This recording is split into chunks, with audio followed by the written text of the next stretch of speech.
agradecerles de corazón esta oportunidad, domingo por la tarde, día soleado, cuando pueden estar con sus familias, que hayan venido a este evento, merece mi profundo agradecimiento.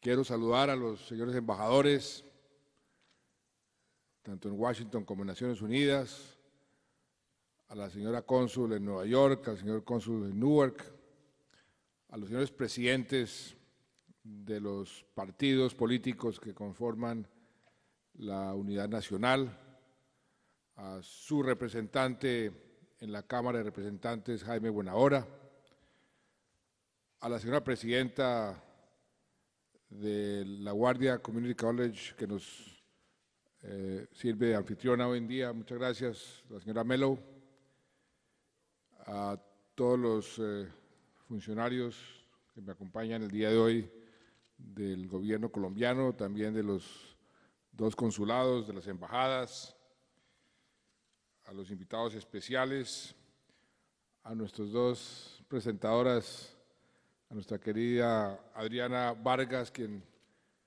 trabajó conmigo al comienzo del gobierno. Muchas gracias, Adriana.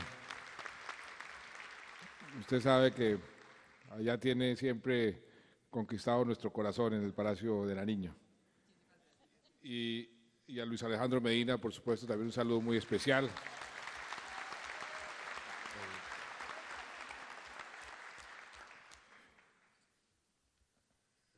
El arte de gobernar lo han comparado a través de la historia, sobre todo los clásicos, con el arte de navegar.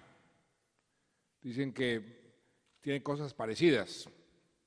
Yo utilicé ese símil porque yo fui marino, yo estuve en la Armada Nacional y allá me enseñaron a navegar. Me enseñaron que para ser un buen navegante tenía uno que tener un puerto de destino, saber para dónde va. Y no importa si los vientos son favorables o desfavorables, si uno tiene ese puerto de destino, los utiliza para llegar a él. Lo mismo en el arte de gobernar. Si uno se fija unas metas, si uno se fija unos objetivos y persevera, no importa las tempestades, no importa los vientos, generalmente logra esos objetivos. Y hay que recurrir a buenos marineros, a buenos acompañantes para construir la navegabilidad o en el arte de gobernar para construir la gobernabilidad, la habilidad de gobernar. Y fue por eso que desde el primer día del gobierno seguí un consejo, un ejemplo de un gran presidente de los Estados Unidos, de Abraham Lincoln, cuando contra la voluntad de su partido, contra la voluntad de sus asesores, decidió invitar al gobierno a sus rivales en la campaña. Y dijo Lincoln entonces, si queremos construir un país con objetivos ambiciosos, necesitamos de la ayuda de quienes hasta el día de hoy han sido nuestros rivales. Y eso fue lo que yo hice en Colombia.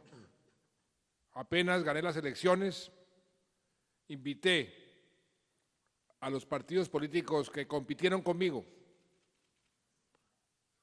a los candidatos que fueron mis rivales, y les dije, pensemos en Colombia. Tenemos un momento de la historia muy importante, estamos en un punto de inflexión. Trabajemos todos juntos para lograr esos objetivos que mucha gente ha soñado con ellos y que nunca hemos podido obtenerlos. Y la respuesta fue muy positiva. fue totalmente positiva. Todos los partidos que invité a ser parte de la unidad nacional respondieron positivamente. Dijeron, estamos listos, estamos comprometidos y vamos a trabajar juntos. Por eso es muy significativo que en esta visita, que es la cuarta vez que vengo a la Asamblea de Naciones Unidas, pero sobre todo a esta visita con nuestros compatriotas, con ustedes, los colombianos que viven aquí, venga acompañado de los presidentes de los partidos que conforman esa unidad nacional. El único que falta es el presidente del Partido Cambio Radical y la razón es contundente. Entre hoy y mañana nace su hijo. Entonces le dije, bien puede quedarse el doctor Galán, recién además elegido como presidente del partido, pero estoy hoy acompañado de los presidentes de los otros partidos. Y eso ha sido definitivo en los resultados que hemos obtenido en estos primeros 3 años de gobierno. Cuando nos fijamos ese puerto de destino, comenzamos a dibujar un país más seguro, un país más moderno y sobre todo un país más justo.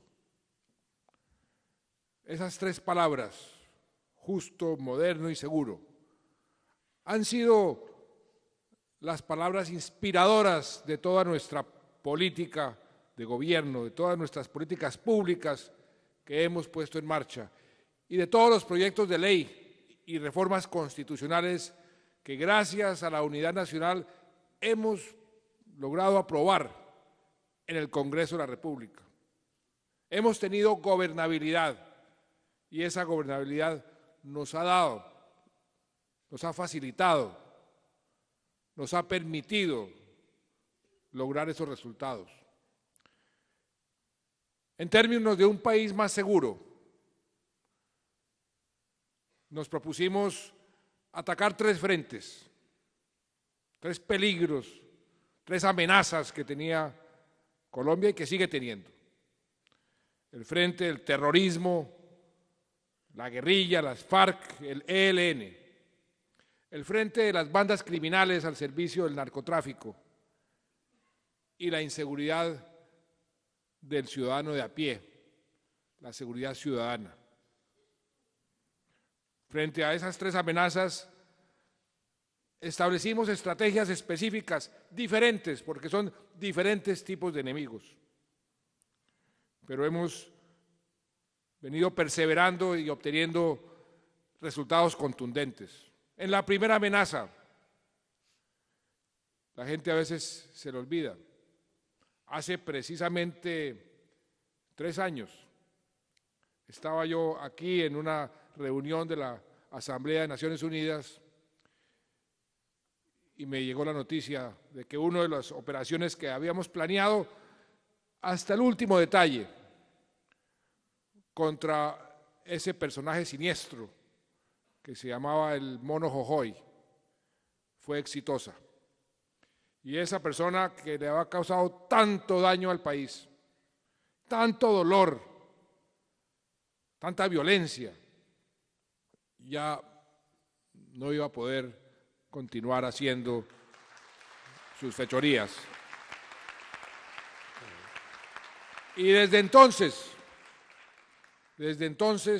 hasta el día de hoy, no hemos bajado la guardia un solo instante.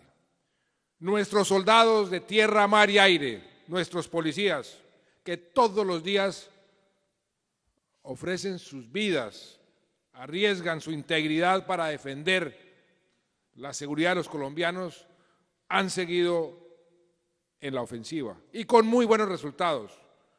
Solamente a las FARC hemos neutralizado, es decir, hemos dado de baja o están en la cárcel 47 de sus cabecillas, 47, eso no se ha visto en los 50 años de existencia de las FARC.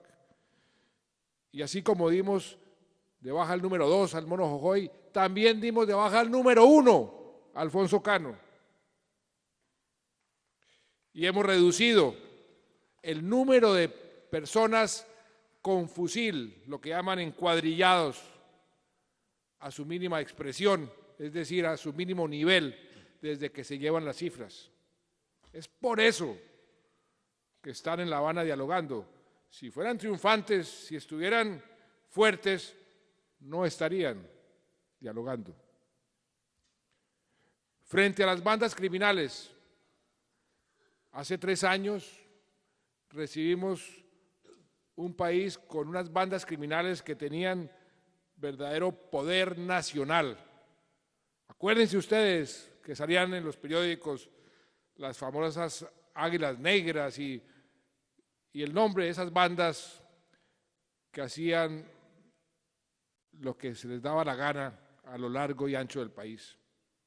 Pues bien, nos propusimos reforzar la inteligencia, como la reforzamos en contra de la otra amenaza, y nos propusimos descabezar esas bandas y desarticularlas, quitarles su influencia a nivel nacional. Y hay una cifra realmente contundente.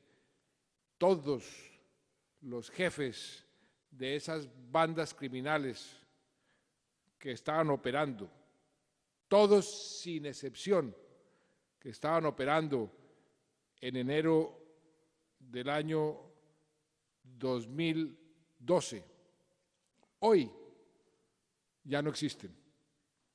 O están muertos o están en la cárcel. Y solamente una banda queda con alguna influencia a nivel nacional, que es la banda que les dicen los urabeños, porque las demás, los rastrojos, todas esas han venido reduciéndose. Y ahí comienza un problema nuevo, y es que se subdividen, entonces se vuelven bandas más pequeñas, pero con un poder también más pequeño. Y frente a ellas también hay que aplicarle una estrategia especial. Y ahí estamos perseverando frente a esa amenaza. Y está la seguridad ciudadana.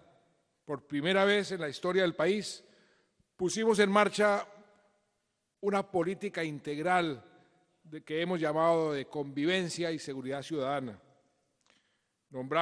Creamos una alta consejería para coordinar esa política, porque la seguridad tiene que estar coordinada con los alcaldes y con las comunidades.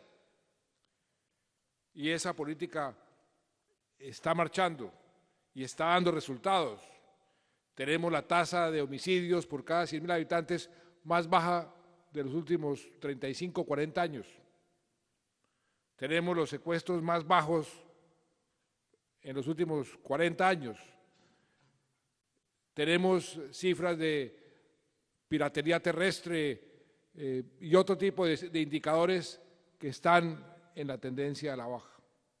Hay problemas, por supuesto, que surgen del éxito de otras políticas.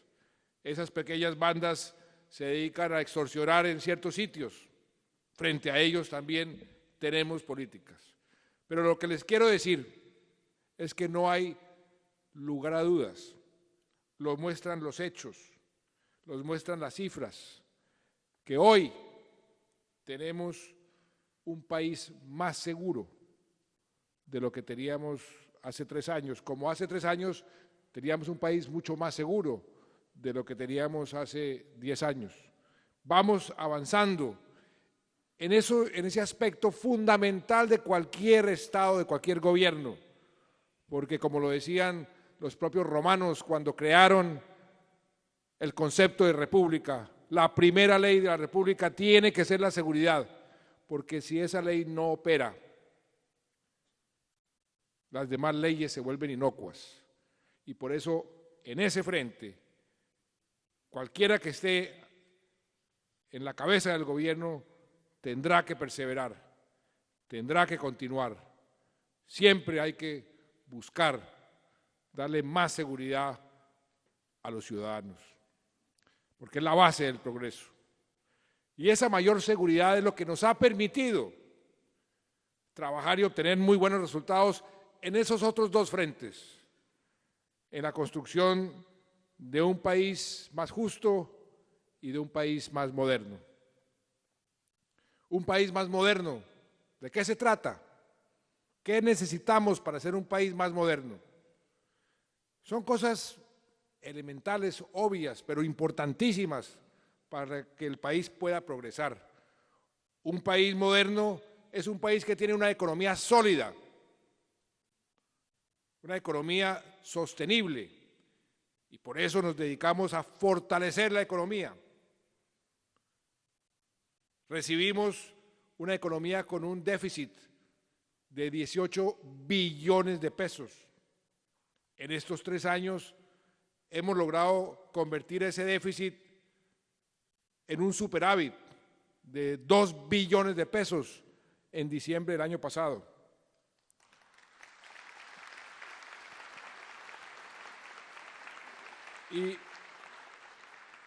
Y para garantizar esa fortaleza fiscal hacia adelante, propusimos en el Congreso una reforma constitucional que en su momento fue muy debatida y que hoy es ejemplo en el mundo entero. Le propusimos al Congreso que elevara a nivel de criterio constitucional el concepto de la sostenibilidad fiscal, para que cuando el Estado se expresara, bien sea el Poder Judicial a través de sus fallos, bien sea el Poder Legislativo a través de sus leyes, bien sea el Poder Ejecutivo a través de sus decretos, tuvieran en cuenta el impacto fiscal de sus medidas, de sus decisiones. Y a renglón seguido les propuse una ley todavía más audaz. Pongámonos nosotros mismos una camisa de fuerza. Forcémonos a ser disciplinados para que no suceda lo que está sucediendo por el mundo entero, aquí en Estados Unidos, que van acumulando déficit tras déficit. Y llega el momento en que explota y el costo social es inconmensurable, es altísimo.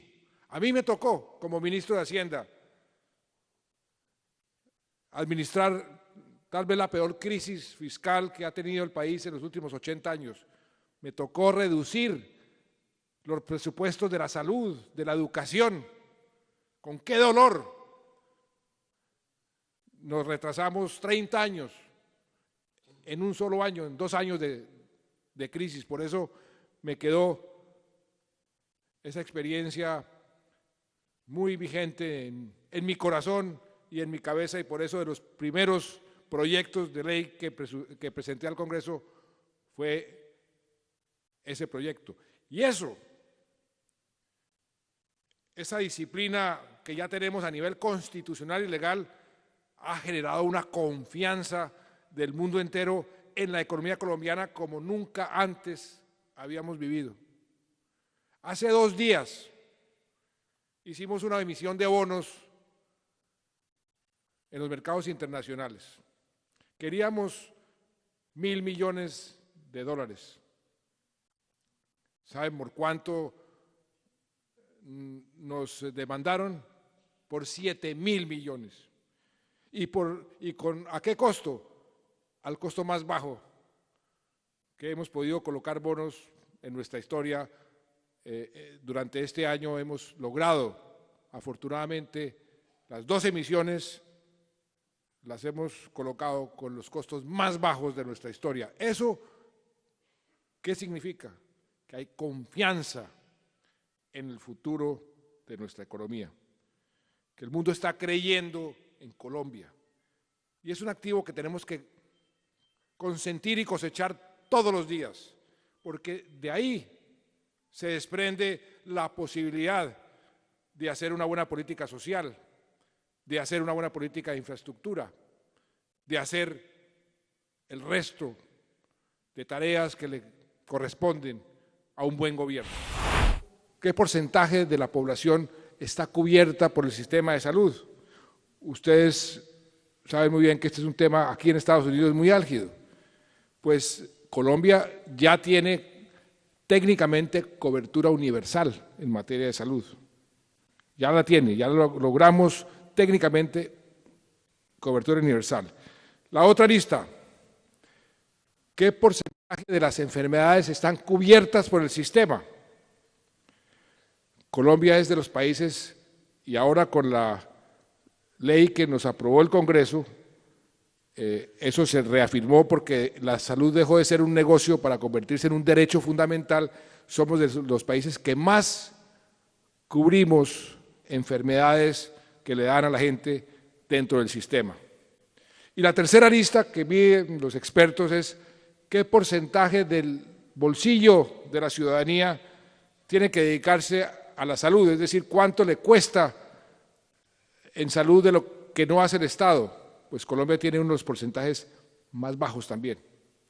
O sea que nuestro sistema, y nosotros decretamos algo que también hace de Colombia un país más justo. Resulta que habían ciudadanos de primera categoría y ciudadanos de segunda categoría.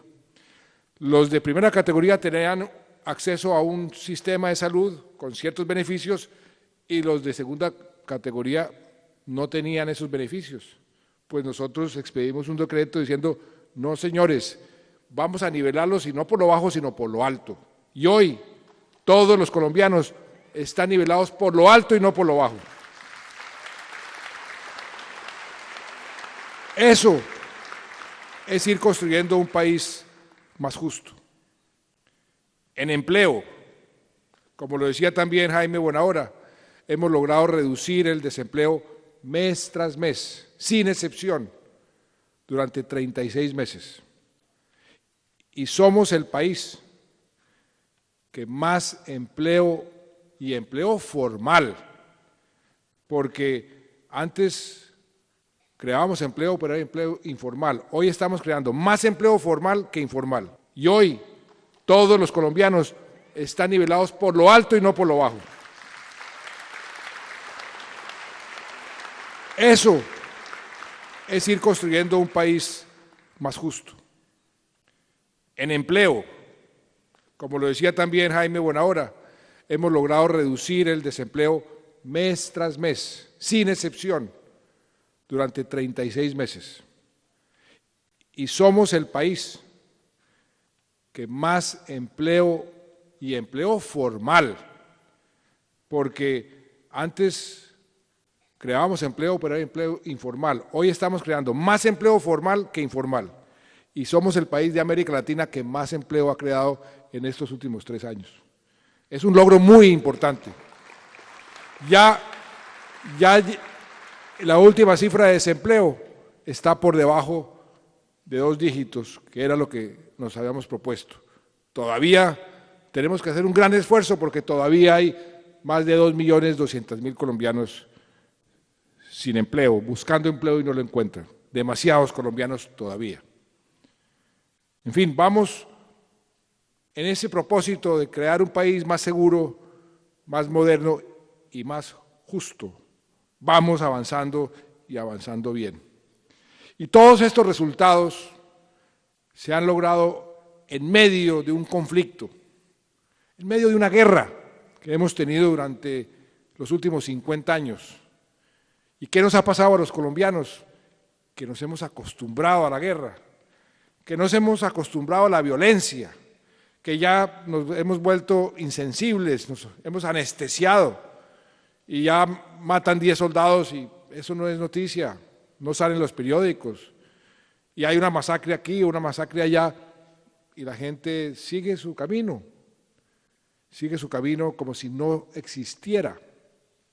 Sin embargo, la guerra sigue y por eso también me propuse quitar esa mula muerta, esa vaca muerta del camino que nos frena en nuestro desarrollo. Si hemos logrado lo que hemos logrado en medio del conflicto, imagínense ustedes lo que significaría no tener el conflicto, lo que eso cambiaría.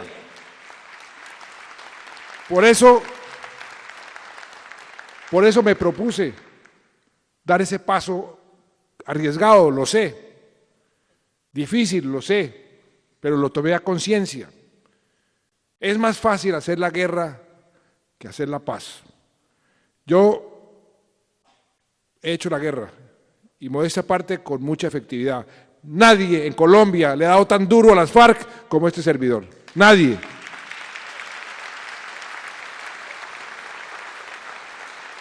Pero al mismo tiempo, yo recorro al país y de pronto, me acuerdo hace 15 días, estábamos entregando las primeras viviendas gratis del programa de las 100.000 viviendas que le estamos dando a aquellas familias que nunca se habían imaginado que podían tener una vivienda porque ni siquiera tenían para abrir una cuenta bancaria, que era un requisito para que les dieran un subsidio. Y llegó un señor, don Leo, y llegó cojo. Y le dije, ¿qué le pasó? ¿Tienen preferencia las víctimas, los desplazados? Y me dijo, perdí la pierna en la guerra. Y le dije, hombre, pues lo siento mucho, pero ahora va a tener su casa y va a poder gozarlo con su familia, de manera que mire las cosas con optimismo. Don Leo, tranquilo, lo felicito. Y me dijo, presidente, no va a poder gozar esa casa con mi familia porque mi señora y mis 2 hijos también los perdí en la guerra, los asesinaron. Dramas como esas las ve uno todos los días. Por eso estoy empeñado en que la paz sea posible en Colombia.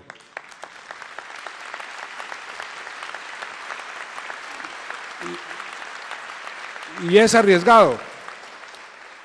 Y yo sé que a la gente le queda difícil a veces entender ciertas cosas de este proceso. Por ejemplo, yo me propuse adelantar el proceso minimizando los riesgos. ¿Qué quiere decir con eso? Que si fracasa el proceso, que al país no le cueste. Por eso dije yo desde el principio, mantenemos los combates, mantenemos la ofensiva militar, no bajamos la guardia, es decir, conversamos en medio del conflicto. La guerrilla hace 10 años le decía al gobierno lo mismo que estamos diciendo nosotros hoy a la guerrilla. Ellos nos decían, nada de cese al fuego, sino hasta cuando terminemos los acuerdos. ¿Por qué? Porque ellos estaban ganando espacio. Hoy es al contrario. La contundencia militar, nuestros soldados y nuestros policías los tienen cada vez más arrinconados. Entonces son ellos los que están pidiendo cese al fuego y yo les digo, no señores, hasta que lleguemos a los acuerdos. Pero eso genera confusiones. La gente dice, pero ¿cómo así? Usted conversando con estos individuos que han generado tanta violencia allá en Cuba y al mismo tiempo se están matando aquí en el país, y eso genera confusiones. Hay que hacer mucha pedagogía de por qué eso es mejor que un cese al fuego, que siempre lo han aprovechado para fortalecerse y después pegarle más duro al Estado. Entonces, eso hay que explicarlo. O, por ejemplo, también pusimos como condición que nada está acordado hasta que todo esté acordado. ¿Por qué puse yo esa condición? Porque yo era consciente que iba a suceder lo que está sucediendo hoy en día. Si uno le pregunta a los colombianos, ¿usted quiere que las FARC participen en política? La gente dice no. ¿Usted quiere que las FARC entren al Congreso? La gente dice no. Es una reacción natural. Es una reacción obvia. Es cuando un pintor está pintando su cuadro. No quiere que el comprador entre cuando el cuadro esté pintado en un 10, en un 15, un 20%. Él quiere que el comprador vea el cuadro cuando esté completo y le dice, ¿lo compra o lo deja? Eso es lo que yo quiero con el proceso, que esté todo completo. ¿Cuáles son las condiciones? cuáles son las ventajas y cuáles son los costos, para que el pueblo colombiano, y es la primera vez que se hace un proceso con la condición de que tiene que ser refrendado por el propio pueblo colombiano. Generalmente los procesos no son objeto de refrendación, precisamente por lo complejos. En este caso va a ser. Y por eso el pueblo colombiano puede estar totalmente tranquilos, que lo que estamos negociando en La Habana son cómo cambiar las balas por los votos, las armas por los argumentos, para que el país pueda vivir en paz, que tenemos un abismo en cómo pensamos el futuro del país entre la guerrilla, entre las FARC y este servidor. Pues claro, hay un abismo, pensamos diferente prácticamente en todo, pero de eso se trata la paz, de tender puentes entre contrarios, porque la paz no se hace con los amigos, se hace con los enemigos, y por eso tenemos que perseverar sin sacrificar lo fundamental de nuestra democracia y de nuestro país. Porque imagínense nuevamente ustedes a Colombia sin el conflicto. Imagínense lo que podíamos hacer, y eso se los dije a los campesinos, que por primera vez están saliendo a protestar. Los campesinos me decían, presidente, es que antes uno miraba para la derecha y tenía los fusiles de los paramilitares, miraba para la izquierda los fusiles de la guerrilla, uno no se atrevía a musitar palabra. Y yo les he dicho, salgan a protestar, que es parte fundamental de cualquier democracia. Háganlo pacíficamente, pero a la larga eso estimula y fortalece nuestra institucionalidad. Eso es parte importante de la transición que estamos viviendo. Y parte de lo que vamos a hacer es dedicarle mucho más recursos al campo colombiano, que ha sido abandonado, entre otras cosas, por el conflicto. Allá está concentrada la pobreza, más que en las ciudades. Allá está concentrada la desigualdad, más que en las ciudades. De manera que si sacamos esa mula muerta del medio e invertimos en el campo, somos uno de los 7 países, de acuerdo a la FAO, con verdadero potencial de aumentar la producción de alimentos en un mundo que está comenzando a sufrir una crisis de alimentos. ¡Qué oportunidad! Pero con el conflicto de por medio va a ser mucho más difícil. Si en el conflicto, el progreso va a ser mucho más rápido, mucho mayor. Además, la paz es algo que tiene que buscar cualquier sociedad. Es lo más importante que puede buscar un país que ha vivido 50 años de conflicto, 50 años de guerra. 220.000 muertos, eso es el doble de los que murieron en Kosovo, en la antigua Yugoslavia. 5 millones de desplazados. ¿Vamos a durar otros 50 años para buscar la paz? Yo no creo.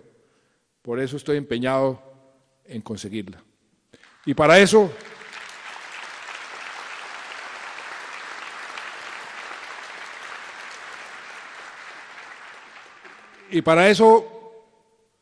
necesitamos el apoyo de todos los colombianos, los que viven en Colombia y los que viven en el exterior.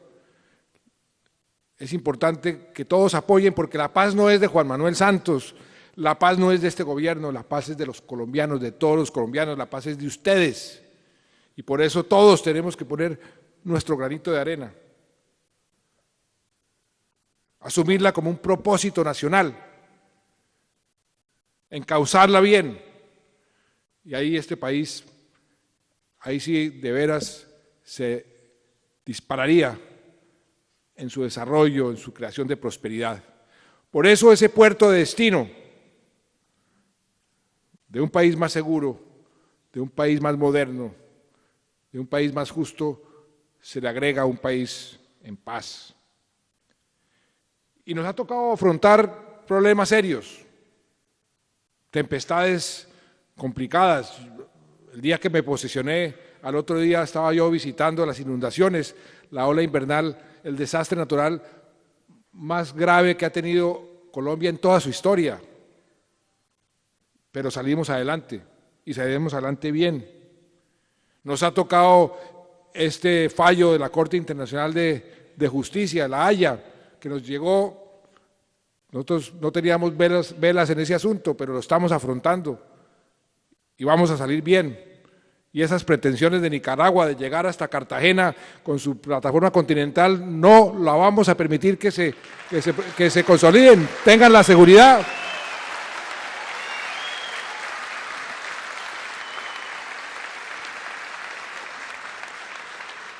Y estos paros que vimos en estos últimos días, los vamos a convertir esa crisis agropecuaria que existe, soy el primero en reconocerlo. Tenemos que aprovechar esa crisis, como dicen los chinos, y convertirla en una oportunidad. Vamos a hacer ese gran pacto agrario para poner una política agrícola realmente importante a funcionar en el campo colombiano, que ha sido abandonado y que no ha tenido realmente una política agrícola, agropecuaria desde hace muchísimos años. Entonces vamos a convertir eso en una oportunidad. Y por eso yo les diría que vamos por buen camino. La comunidad internacional nos está viendo cada vez con mejores ojos. Ayer me llama el presidente de la Comisión Europea a decirme, el presidente Rajoy va a proponer que la Comisión y el Parlamento Europeo le quite las visas a Colombia, en Europa. Tengan la seguridad de que vamos a hacer todo lo posible para que así sea, me dijo el señor Barroso, y me advirtió, eso se demora posiblemente de aquí al año entrante, pero tenga la seguridad de que por el lado nuestro va a tener todo el apoyo. Pero eso es un pequeño ejemplo de cómo nos están viendo hoy con ojos diferentes. El papel que hicimos con el embajador Osorio en el Consejo de Seguridad. Colombia salió de esa experiencia 2 años en el Consejo de Seguridad con un gran prestigio. Tan es así que sin buscarlo, sin hacer el más mínimo guiño, de pronto dijeron, necesitamos un presidente para la Comisión Económica y Social de Naciones Unidas, que es la segunda instancia después de la Asamblea General. Y dijeron Colombia. Y logramos, sin buscarlo, la Secretaría de UNASUR. Restablecimos las relaciones con Ecuador, con Venezuela. No quiere decir, como algunos dicen, que es que estamos ahora de acuerdo en el modelo venezolano. ¿Quién ha dicho? Lo que pasa es que uno puede tener buenas relaciones con quien piensa diferente si respeta las diferencias. Eso fue lo que yo le dije al señor Chávez. Eso fue lo que yo le dije a Hugo Chávez el 10 de agosto del 2010, me acuerdo muy bien porque era mi cumpleaños, y me dijo, y le dije, mire, usted y yo somos como el agua y el aceite, le dije yo a él. Nos hemos dicho hasta de qué nos vamos a morir, hasta micos nos hemos dicho, pero usted es jefe de Estado, presidente de Venezuela, y yo soy jefe de Estado y presidente de Colombia. Por el bien de los dos pueblos, tenemos que entendernos, no tenemos que pensar igual. Yo no me voy a convertir en un revolucionario bolivariano, ni pretendo que usted entre a ser parte de la unidad nacional, no, pero respetemos las diferencias y trabajemos juntos en lo que les conviene a los venezolanos y a los colombianos, y eso se mantuvo hasta el día de su muerte. Yo espero mantener esa misma situación con el presidente Maduro. Con el presidente Correa algo parecido. Hoy estamos como de luna de miel y para gran beneficio de los colombianos, estamos exportando muchísimo y ellos también. Acabamos de ir a la Corte Internacional de la Haya a retirar la demanda que tenía Ecuador contra Colombia. Eso es parte de eso.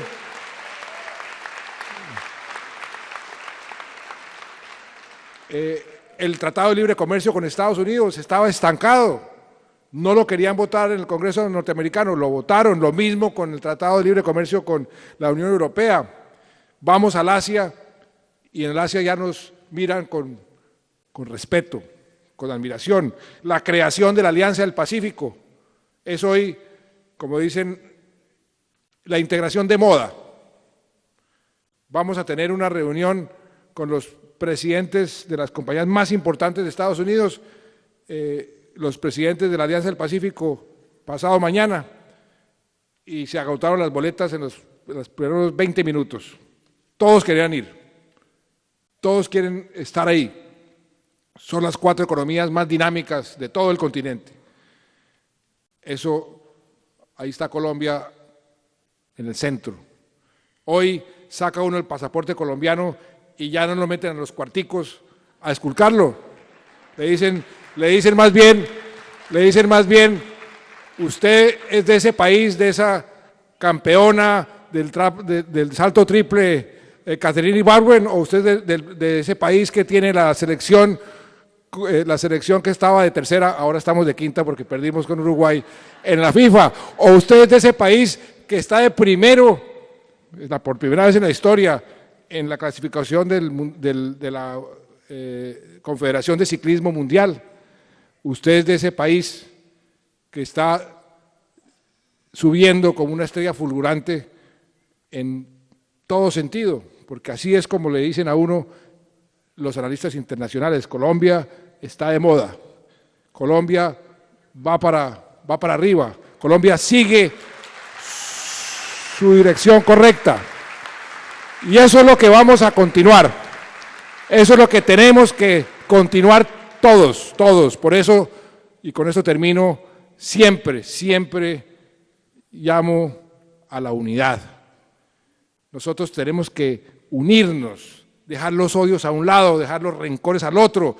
¿Qué ejemplo de nuestro querido cónsul? A él lo secuestraron, su señora fue asesinada, y mírelo ahí diciendo quiero la paz. ¡Qué ejemplo! Eso es Colombia. Eso es Colombia, y eso es lo que yo quiero para los colombianos, para que ustedes se sientan cada vez más orgullosos de ser colombianos.